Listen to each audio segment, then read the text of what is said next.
Welcome back, everybody. Good to see you all. PARAMEDIC Adventures. I thought I'd do a little home vlog today.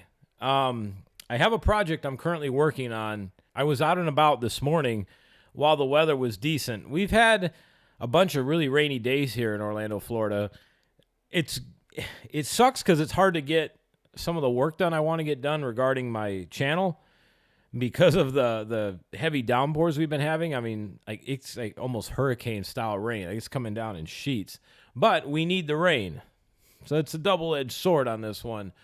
So I was going to go out tonight and do some filming around Magic Kingdom and then Hollywood Studios because I still haven't seen the new Villains and Little Mermaid shows yet, which is fine. I mean, you know, they're going to be around for a while, we would hope.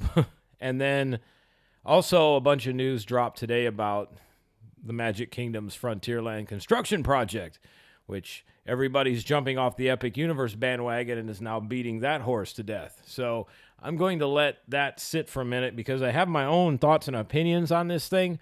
All right, back to the matter at hand here. So since it's off and on raining right now, I thought I would do something a little different for a home vlog. Obviously, this channel is about going to the theme parks and adventures and doing all kinds of fun stuff and just having a good time. And I try to make you all laugh and think and just enjoy the vlogs. And it's a great release for me from my career as a paramedic, because I'm not sure if you know or not, anybody that watches my channel is a firefighter, medic, firefighter, EMT, police officer, anybody that works in a hospital, teachers, anybody that works in the public service knows how stressful that can get. And going to the theme parks is how I kind of learned to balance all that stress out in a healthy way. So I thought it would be neat to sit down and talk to you all and kind of show you what it is that I do and what being a paramedic is all about and how I get to help people when somebody's having a medical emergency or is seriously injured. I will tell you, this job path is something else. Like being a paramedic is intense. I don't think a lot of people realize how tough of a career path it is. I would put it right up there with nursing. I know there's always the battle, nurses versus medics, but having worked on an ambulance and with the fire department out in the field and going to people's homes or wherever they may be having trouble in the public and then having to take care of that person all the way to the hospital and make sure nothing worse happens to them. Having to do a lot of that on my own or with an EMT partner, and that's it. And nobody else to say, hey, Matt, I wouldn't do that if I were you, or you might make a mistake. I got to make all the decisions. Whereas when you're in the emergency room, you kind of have the benefit of relying on your coworkers and the doctor saying, hey, I wouldn't do that, or I want you to do this. So there is a big difference. And again, it's not putting anybody down. I'm not doing that. I'm just saying that the paramedic job is intense because you are, at times, that person's one and only hope if something serious is going on. There's our producer making sure we're doing okay in here. So we had a situation the other day at work. Patient came in, and I know there's a fine line about how you can talk about things regarding patients, so you don't violate the HIPAA laws. So there's no patient information on this. There's nothing that indicates who this person was or is. It's just a story about what happened, not using any names, not using anything other than the story of what we had to do to help this person. So in comes a patient the other day to the emergency room, and they said, feel like my heart's racing. Well, we get that from time to time. People come in and, unfortunately with Google these days, people are like, oh, I have tachycardia. I'm like, okay, well, let me explain something here. Tachycardia just means that your heart rate is somewhere between 100 and 159 beats per minute. That's all that is. When you are exercising or walking the Disney or Orlando theme parks, in the summer especially, you're in tachycardia. That's what that is. But anything over 160 beats per minute is considered SVT or supraventricular tachycardia. That's something that we need to take care of sooner than later. And so this person came in. They said, I feel like I'm having tachycardia. And, of course, professionally, I'm just asking them questions. How do you feel? What's going on? And I said, how are you measuring your heart rate? And they said, well, I'm putting my hand over my chest. And oh, yeah, that can kind of give you an idea, but I decided to do my own investigation. So I always will. Anytime I meet a patient for the first time, I'll always, grab their wrist and just put my fingers there and just hold on, and you can count the beats. And I will tell you, it was very rapid. I mean, really rapid. I thought, okay, so get this person situated, put this individual on the monitor, and they are indeed in SVT, supraventricular tachycardia, like over 200 beats per minute. And I calmly just, let the doctor know, that, hey, we need to do some intervention in here because I'm not sure how long this has been going on, and we need to intervene now. And also, I have done this in the field on my own with an EMT as well. This is not the first time I've dealt with this particular medical emergency. Although I will say, and it's a topic for another day, I've been seeing this a lot more lately in young people, a whole lot more than I ever used to see it. And people can say what they want, but I have an idea, I think, what's causing this. And I know it's a grenade topic, but at some point we're going to have a discussion, like just in general, because the amount of heart injuries happening in young people is through the roof. And I know people, blame energy drinks. But no, I get it. Yeah, but energy drinks have been around for a minute. I don't know. I just got a bad feeling in my gut that something ain't right, Anyway, we go to treat this patient, and I put this patient on the monitor, and so when you get somebody when you get somebody with a heart rate like that, you always usually want to confirm it twice. One, you can have the finger monitor, the SpO2 monitor, and then you want to put them on the monitor patches, the 4 leads, which go up here and then down on the lower stomach. And because sometimes this little finger monitor can mess up, and it can show a heart rate of 200 plus, but in reality, they've only got a heart rate of like 80. And so you always want to double confirm it. And sure enough, this did double confirm it. This person had a very rapid heart rate. So what we do is I go and put an IV in, and that is a needle with a catheter. Usually this area is called the antecubital vein. When you're treating this condition, you have to have a needle here or an IV here. You cannot have it in the hands. You have to have it here because this is closest to the heart. This is very important coming up with what I'm going to explain. So you have to have the IV right in this area. So I made that happen, got that done rather quickly. We have 2 methods that we can try to get rid of this heart rate before we go into the more aggressive maneuvers. One, they call it the Valsalva maneuver, where it sounds funny, but you basically tell the patient, pretend you're taking a large crap, and you're like, yeah, you're bearing down.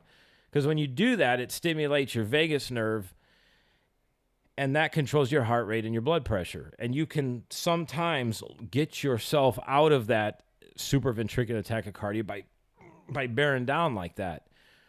Well, this particular time it didn't work. So we went to the next step, and that's medication that we use.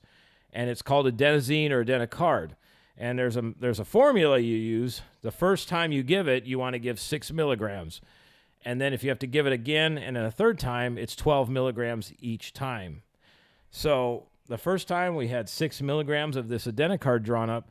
And this is where it's really important. You have to really talk to the patient, because you got to do it in a way that you don't scare the living daylights out of them and make the situation worse, but you have to explain to them what you're going to do. So the way I always used to tell patients, even in the field, is this medicine is going to make you feel very funny for a minute. And I just want you to know I got my eye on you. We're not going to let anything happen, but you're going to feel odd for a minute. And so they're like, okay, whatever. And so the other thing you do is you put the big cardiac shock pads on the patient as well. And again, this can make somebody pretty nervous seeing those go on. And again, you just tell them, oh, this is so we can monitor your heart. We want to get your heart back into a regular rhythm. So this is all to protect you. And so it's just you're not necessarily being dishonest with them. You're just trying to walk them through this. But you're trying not to make a situation worse by making them super anxious more than they already are. You don't want that heart rate to go higher. So you just kind of walk these people through this.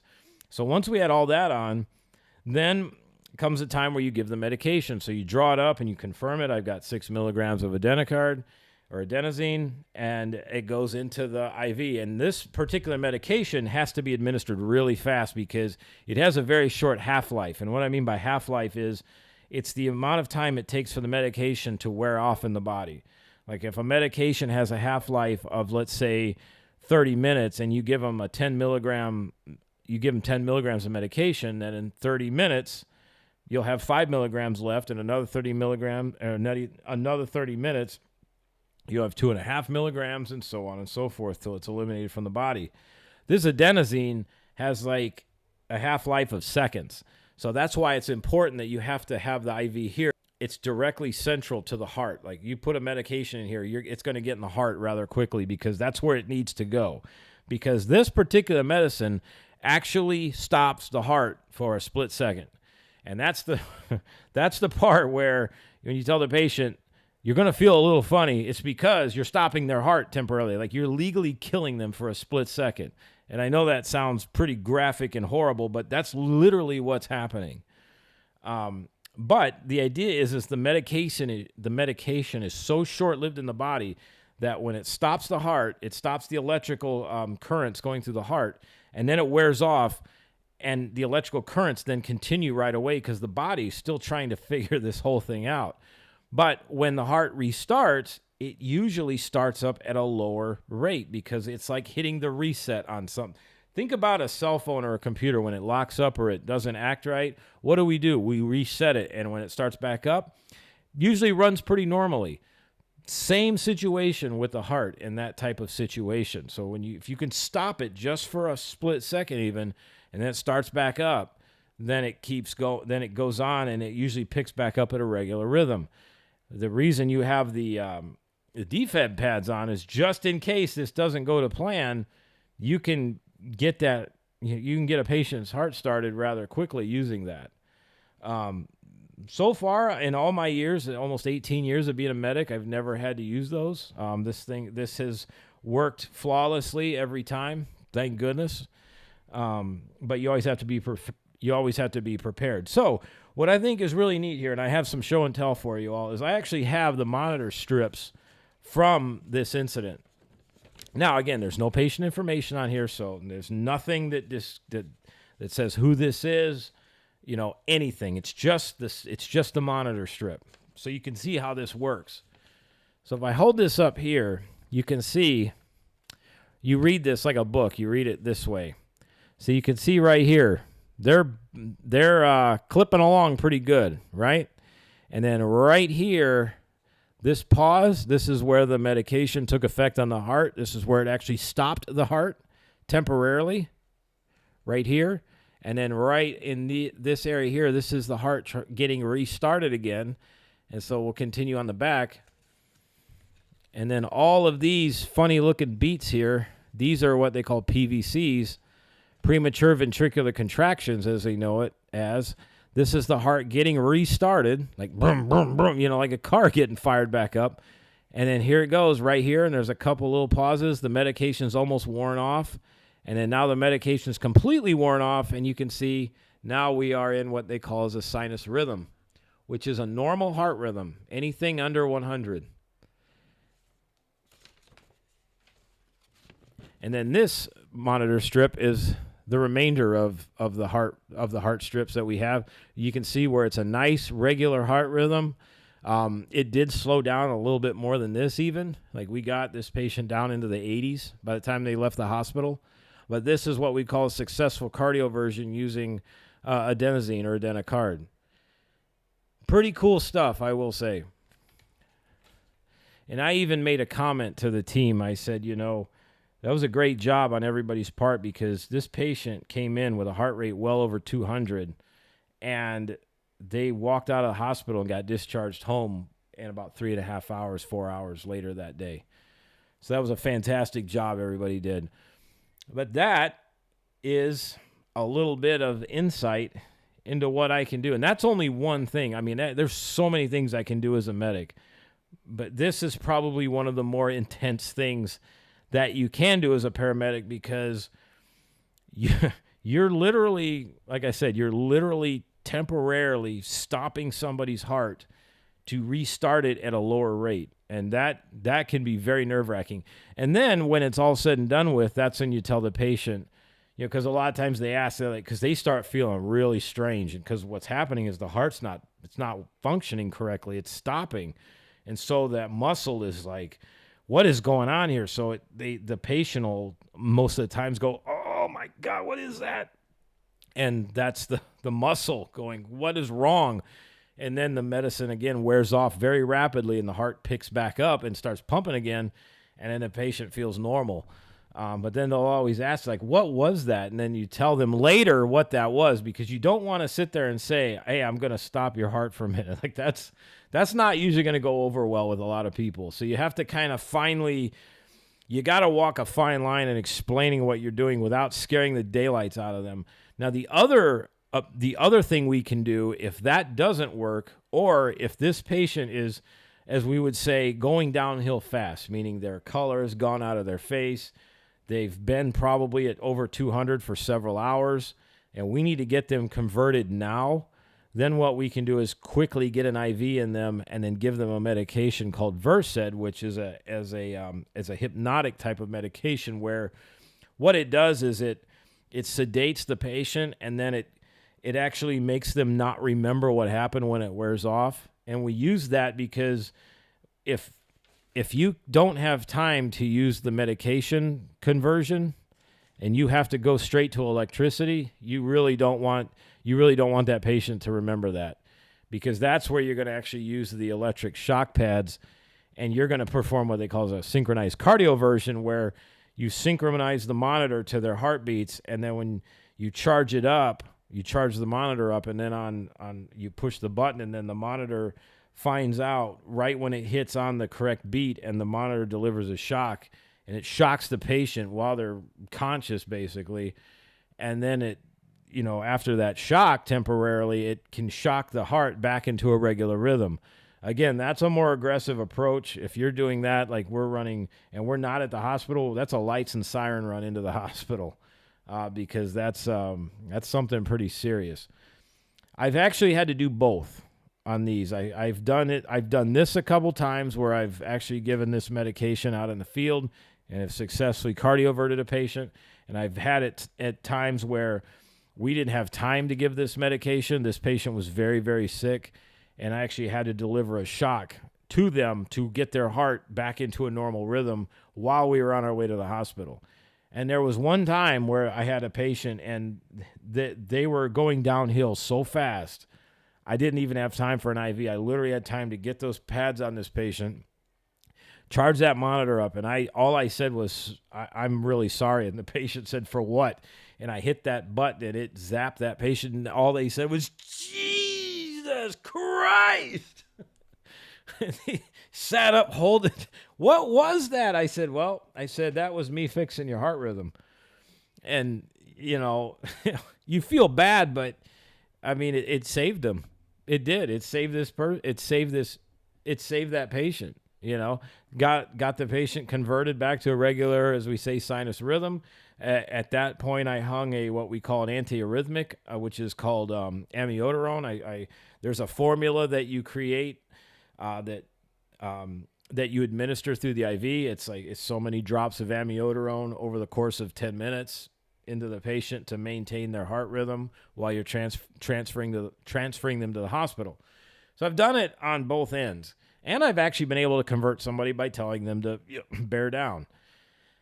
So that's a little insight to what I do as a medic, and I got lots more stories. In fact, again, I'm thinking about doing another channel, theme park paramedicine or something like that, because I don't want to get the channel I have already cluttered with my medical stuff. So I think I'm thinking about doing a separate channel for that, like how to manage heat in the theme parks, and why these YouTubers now walking around with all these fans and solar umbrellas, they're out of their minds, because none of that stuff works. And I'll explain later why it doesn't work. But yet people are wasting their valuable money on all this junk because, well, so-and-so is doing it, so I guess I should too. But I like to share some of this information about what I do periodically. Just give you a little insight into what I do. And that's why, from time to time, I get super irritated at these theme park YouTubers and live streamers and whatnot that go around talking about how hard their life is. Yeah, no. Is YouTubing and live streaming difficult? Yes, it is. I will, having done it now for over a year now, consistently, it's not easy. It's very difficult. But looking at a camera and talking is much easier than figuring out the stuff on how to do this. This stuff here, you do one wrong thing and you're going to have a negative outcome, which is not going to be good.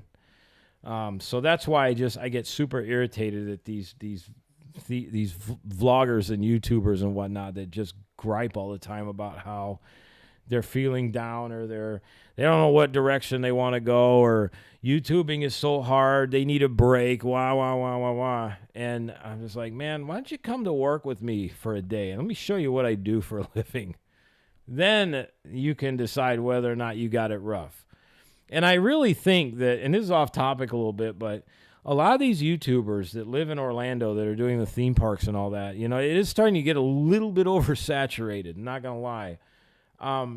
When they devote their entire life to doing this, that's great, but they don't have a passion. You know what I mean? And I get it. Yeah, going to the theme parks can be it, and YouTubing is, but it's not the same as going to a career that you're actually doing something, with your hands to make a difference in somebody's life.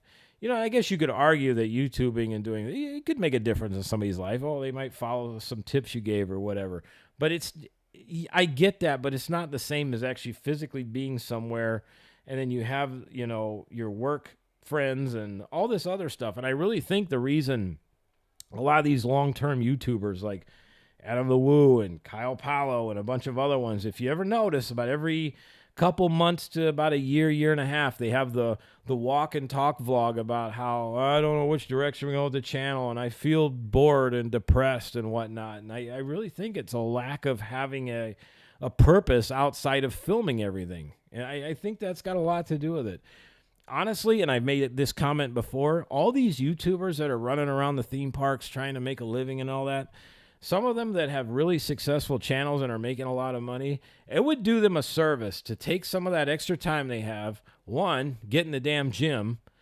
I mean, honestly, if I can do it and work 2 jobs and do this, they could definitely do it because, one, it's going to make you feel better, and 2, it's going to get you healthier. And the other thing that I would do if I were them is I would enroll in some classes. I mean, they're making all this money, supposedly. Take advantage of the extra time. Find a trade. Even if you don't use it right away, you still have a license or a certification to do something. Because I'm telling you, with the dawn of AI, which is freaking me out a little bit, how hard is it going to be for all these AI creators out there to just start ripping off people's channels and creating, what normally takes a couple hours to maybe even a day to create a really good video? You could have an AI program do it in seconds and just keep punching out videos left and right. I mean, it's really scary. So honestly, if all you theme park YouTubers in the Orlando area and even all of you across the country that are doing this for a living, take some time and go back to school. Learn something, because they all say the same thing. If it wasn't for YouTube, I have no idea what I would do because I have no skills and I could never even think about making the kind of money I make on YouTube because, again, I have no skills. That's a red flag, man. Go out and learn how to do something. Get some skills. It's not going to hurt you. Plus, again, if you got 100, 200, 500,000, 700,000 plus subscribers, you're making some good money. Go back to school. Take advantage of the time you have. Believe me, like I said, if I can work 2 jobs and get some of these videos pushed out every couple days and get to the gym still most every day, you all can definitely do all of that in your free time. Find a purpose, find something, because I tell you, if YouTube ever goes away, what are you going to do? What's next? Everything, like Grant Cardone says, everything fails in life. Everything fails. It's just a matter of, do you fail long-term or do you fail short-term? And we'll leave it at that. Hope you all enjoyed this, everybody. I enjoyed sharing it with you. A little insight into what I do as a paramedic, and I got a lot more stories to come. We'll break it down, and like I said, I think we might start a separate channel to kind of add some of this in there. So have a good afternoon. Stay safe, everybody. If you're here visiting, sorry about the rain. I know we do need it badly, but try to stay safe. Enjoy your vacations. I'll see you all soon. This has been the truth. It's been actual. You know the rest. See ya.